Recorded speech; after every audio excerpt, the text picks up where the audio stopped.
We will leave mediocrity in our past. No longer will we have to open a history book for proof that Democrats can dare to be great. Tonight, we have stepped out from the old into the new.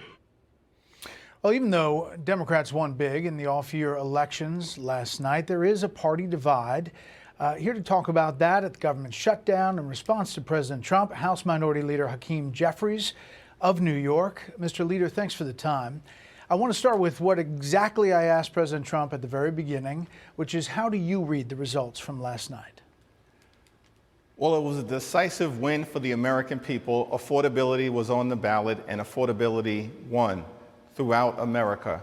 Donald Trump, of course, promised that costs would go down on day one. Costs haven't gone down.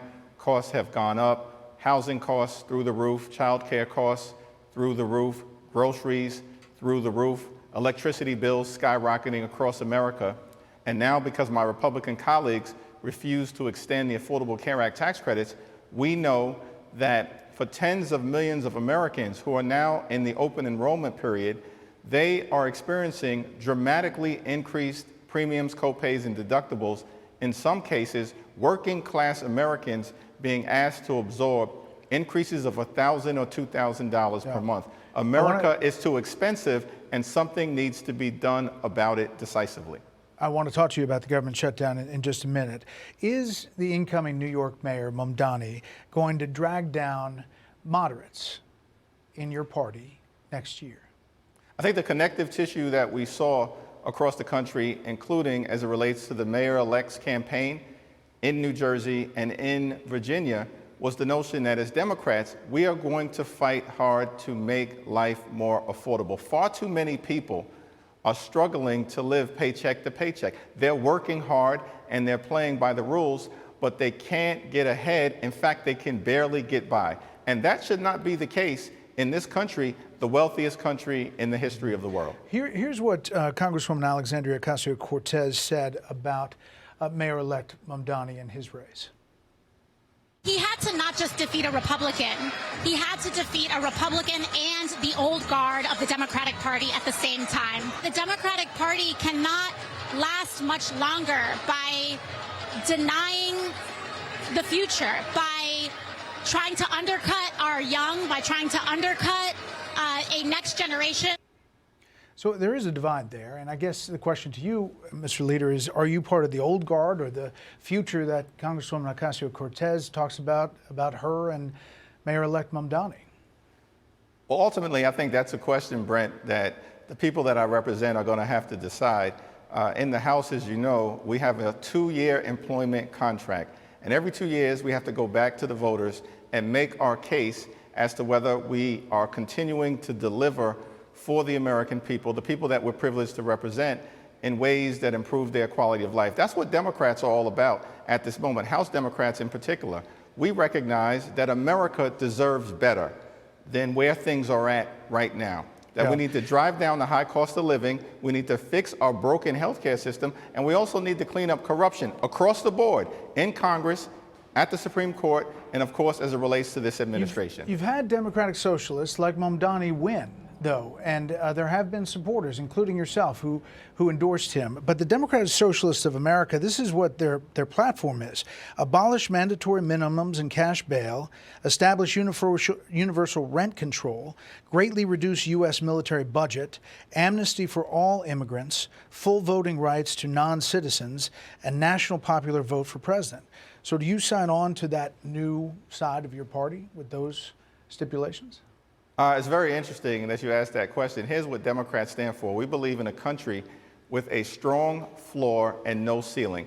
In this great country of ours, when you work hard and play by the rules, there should be no ceiling to the success that you can achieve for yourself, for your family, and for your children. At the same period of time, as Democrats, we do believe in a strong floor, and that includes Social Security and Medicare and Medicaid, the Affordable Care Act, veterans benefits, and nutritional assistance. Things that, unfortunately, my Republican colleagues are cutting right now as we speak with an agenda that's designed just to benefit the wealthiest amongst us, and that's what was done in their one big ugly bill. I want to talk about health care in just a second, but this is the last thing about Mamdani. How did you come to endorse Zohran Mamdani, and contrast that with the Senate Minority Leader Chuck Schumer, who not only didn't endorse him, he didn't say how he voted. Take a listen. Today is election day in New York City. Did you vote for Mamdani or Cuomo? Look, I voted, and I look forward to working with the next mayor to help New York City. I mean, you guys live blocks away from each other in Brooklyn. How did you come to the different calculus as far as your endorsement than Senator Schumer did? Well, I issued a statement. That statement certainly speaks for itself. And as Leader Schumer said, and he, of course, speaks for himself as well, we have to all collectively now make sure that everyone who was elected, that Zohran is a successful mayor for the good of everyone, people who voted for him and people who voted against him. We certainly have to make sure, of course, that Mikey Sherrill, who had a decisive victory in New Jersey, crushed the Republican opposition, that she's successful. She ran on affordability. And we all have to work to make sure that, of course, Abigail Spanberger, who had an incredibly decisive victory, I think it was 14 or 15 points. Nobody apparently saw that coming on the other side of the aisle, that she's successful because everyone is focused on making life more affordable. And I talked American about people. The massive spreads today on air, and it was significant in those two states. I want to talk to you about the government shutdown. There is talk of deals up on the Hill, possibly appropriations bills, as well as a continuing resolution passing before Veterans Day, including paying veterans before Veterans Day.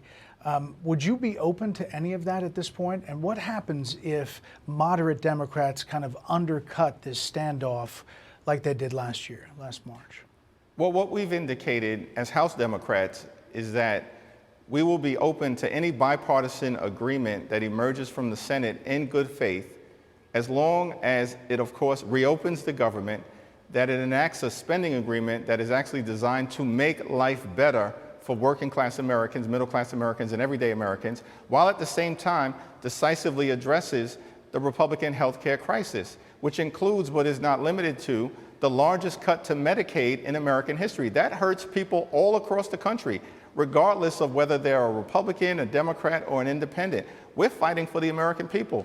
Hospitals, nursing homes, and community-based health centers are closing all throughout America, including in Louisiana or in Alabama. And these are states that cannot absorb what, unfortunately, has come out of the one big ugly bill. And we think this needs to be decisively addressed. And Republicans are saying they're willing to negotiate on that. They'll put it in the bill in this negotiation, but they want to open the government first. They want to deal with air traffic controllers. They want to pay veterans. They want to do it this weekend. So that's why I asked that question. I want to ask you one more thing. You've called former Speaker Nancy Pelosi your mentor. She said this about the President of the United States the other day. It'll sound like I'm awful about Trump because he's just a vile creature. The worst thing on the face of the earth, but anyway. You think he's the worst thing on the face of the earth? I do, yeah, I do. Because he's the President of the United States and he does not honor the Constitution of the United States. A vile creature, the worst thing on the face of the earth. Do you stand by what your mentor, Congresswoman Pelosi, said about the president? Nancy Pelosi, Speaker Emerita Pelosi, is a legendary figure, a hero. She's done so much for so many over so many years. She speaks powerfully, she speaks authentically, she speaks eloquently on issues of importance to the American people. Even in that moment? As I indicated, Nancy Pelosi is a legend. She has done more for people here in this country than almost every single American who has served in the House of Representatives. She's a force of nature. She's made a difference in the lives of millions of people, and it's been an honor and a privilege to serve with her over these years that I've spent in Congress. Leader Jeffries, we appreciate you coming on. We welcome you back to Special Report. Thank you. Hey, Sean Hannity here. Hey, click here to subscribe to Fox News YouTube page and catch our hottest interviews and most compelling analysis. You will not get it anywhere else.